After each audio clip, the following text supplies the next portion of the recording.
Alright, here's an update on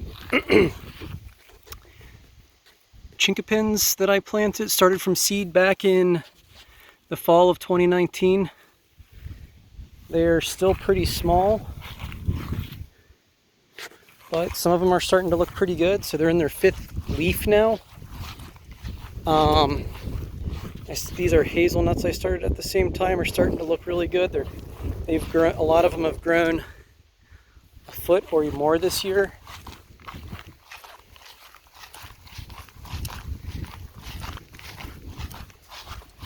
Some of these chinkapins actually have catkins this year. This one has probably grown a foot. So I made sure to get everything caged this year. I did about 50 cages. Not everything is yet, but at least the stuff that's putting on a lot of growth, I did not want to lose it to deer browse. It's kind of a critical time to get them protected. Most of what I've lost was from vole damage, because these hedges are like an awesome vole habitat. These are some of the best looking chinkapins. They're pretty well established now. They've even got the male catkins, and you know, they're going to grow a foot or two a year now. They received no care until this year. I did actually decide to give them some Osmocote. I've just really noticed things respond well to that. There's another one that looks awesome. This is kind of what everything looks like before I try to at least somewhat weed them. They just keep getting overtaken by the unmowed stuff.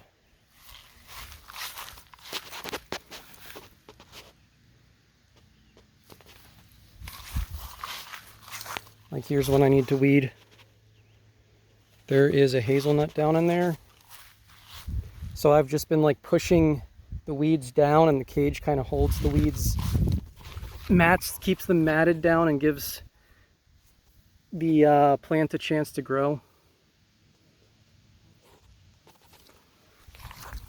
Probably in retrospect, it would be better to keep things in pots for longer. So that when you plant them in the field, they can compete with the weeds more effectively. But this, I mean, it seems definitely this year, the root systems have finally established themselves enough that they are competing with the weeds, and even out competing them in some cases. Like the last two, until this year, like the last 2 years, they received virtually no care. I was just too busy. I would mow this area, but like the hedge itself, I let it go wild. But a lot of these look, I mean, it's pretty awesome. Like they survived the voles pretty well at this point. That was like the biggest issue. I mean, there are like channels down in here that you could roll a softball down.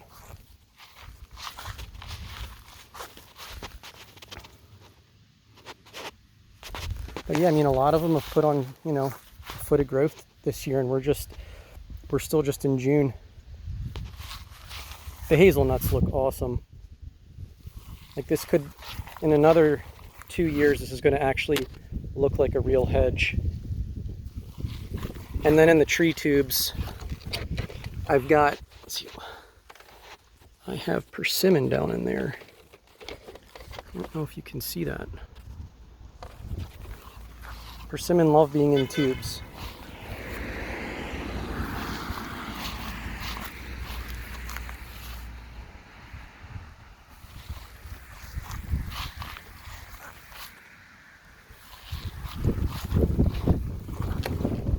Persimmon really seem to like the greenhouse effect that the tubes give them. Even if it kills them back sometimes in the winter, like they don't seem to mind it, because they really establish a good root system. You know, like this one's probably 16 inches tall now. And then this is probably my biggest Hazelnut right there. That guy's 4 feet tall now. So like next year I should be able to take the cage off of that. Move it on to something else. There you can see a persimmon. Hazelnut. Chinkapin. Hazel. I had put a red oak in there. It hates being in a tube. Chinquapin. Chinquapin. Pretty sure that's a hazelnut. That's the weirdest looking one. I'm not sure. I was going to cage it and then I decided to put a cage on something else because I wasn't positive. I think that's a hazel though. We have I think it's arrowroot. Also looks a lot like them. Persimmon. Butternut. That hazel looks good. That hazel looks awesome. That hazel looks awesome. Chinkapin looks great. Another chinkapin looks great. Persimmon in there.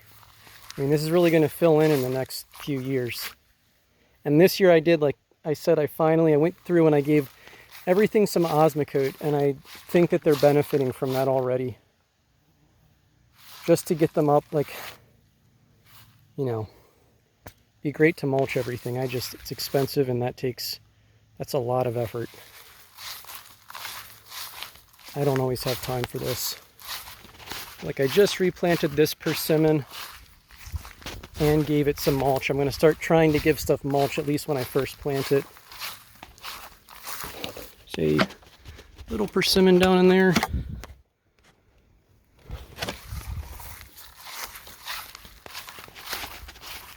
And then here's some chestnuts that I just put in. The chestnuts that were here looked really good, but voles got into the tube and ate the base out to the point that when I pulled the tube off, the tree just tipped over, disconnected from the ground.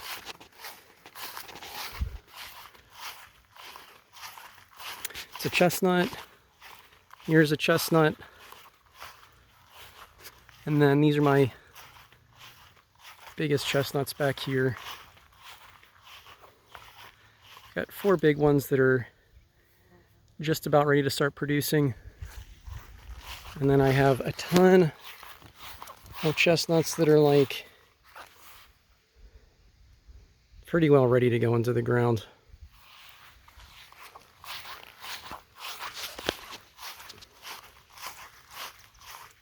Tons of stuff growing over in here. These are like raspberries that you cut down to the ground every year, and they spread and are the best rhizome. Oh my gosh. I just noticed all these nanking cherries are about ready.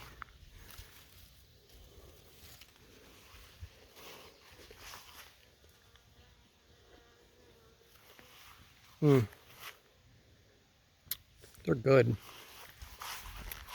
And then finally getting some peaches this year. Although they have some leaf curl, it's like they're so disease susceptible. And I don't really want to spray like fungicides and stuff in here. I don't know. Peaches are good. This is a funky looking persimmon. And then this is my biggest persimmon right here. I think doesn't have flowers on it yet. I think it's a female. This one's definitely a male. And it's got flowers. I need to cut down these black locust soon. With how big that is. Here's I forget what variety of plum that is on a dwarf fruit stock. It's like the only one that's really holding plums right now because it's on a dwarf fruit stock, I think. And then these are all like American plums.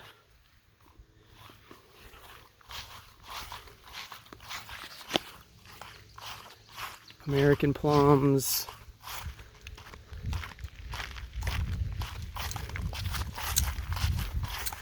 And then some more persimmon over here. And these persimmon, like, until I put them in the, I planted them, and then like for like 3 years they were this 4 inches tall, didn't grow at all. And then I put them in tubes and they grew like crazy. And it seems like once they're out of the tube and their root system is really established, they continue to do well. I just planted chestnuts and pawpaws down here, and I kind of mound the soil. I till 2 strips and pull the 1 strip up onto the other with the loader and re-till to raise the soil up because it's a little wet in here. And then here's my chestnut orchard.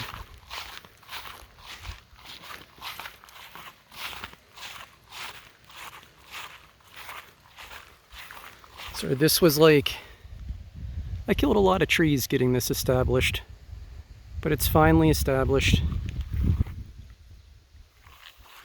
There's pros and cons to the tubes. If they don't make it out in my climate, it's like zone 5. If they don't make it out of the tube, they tend to die back because there just is not enough airflow and they just have trouble hardening off. But once they're out, they're good. They don't die back. But they come out and they grow so fast when they come out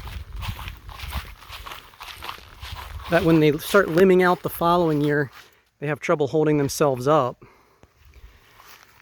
So I started staking them up because I think in the long run that is going to be good for the tree. But some of these have catkins already. These trees, most of them I replanted last year.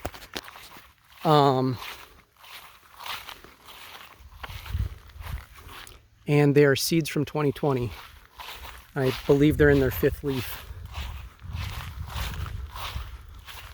Here's one that was a direct seeded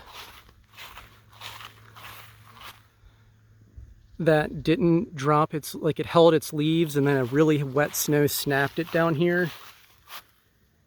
So I reinforced everything and it seems to be all right. So hopefully that trunk is okay. But it's just like probably about an acre right now of chestnuts.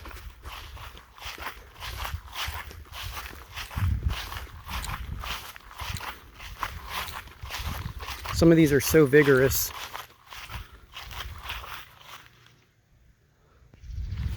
And up here I sort of mounded the soil a little bit. I don't think I needed to do that everywhere, but down there there's like some seeps that happen in the spring.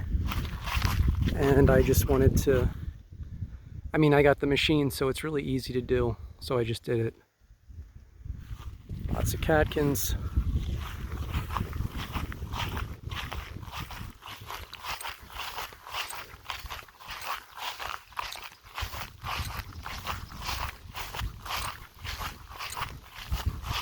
And this is the biggest one up here. Just a little older than the rest of them. I think this one's like 7 years old. Pretty big tree for all the mistreatment that it endured early on. I actually I over fertilized these last 2 years ago when I was building the garage. I just was dumping like an idiot. I was dumping fertilizer right at the base of the trees and it just killed pretty much all of them. But luckily I had bought so many seeds. It was a lot of work, but you know, I got to put the very best looking 4-year-old trees I had up here. So it kind of, in a sense, may have worked out. Maybe out of 600 seeds, like my best, you know, the top 20% is what's planted up here now. Which isn't a bad way to do it. Buy lots of seeds, direct seed them, and then when they die, replace them with your best potted ones and just keep them going.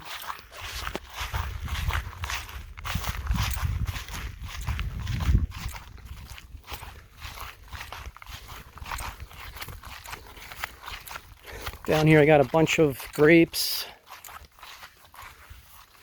some more chestnuts that I've got these 2 red-leafed chestnuts that are pretty awesome that I kind of want to plant separately to try to see if they pollinate each other, if they produce red-leafed chestnuts. Never heard of that before. Got a bunch of pawpaws, and then this is like an air prune bed with pawpaws and some small chestnuts that at this point, I don't know what I'm going to do with these. A couple nice red oaks.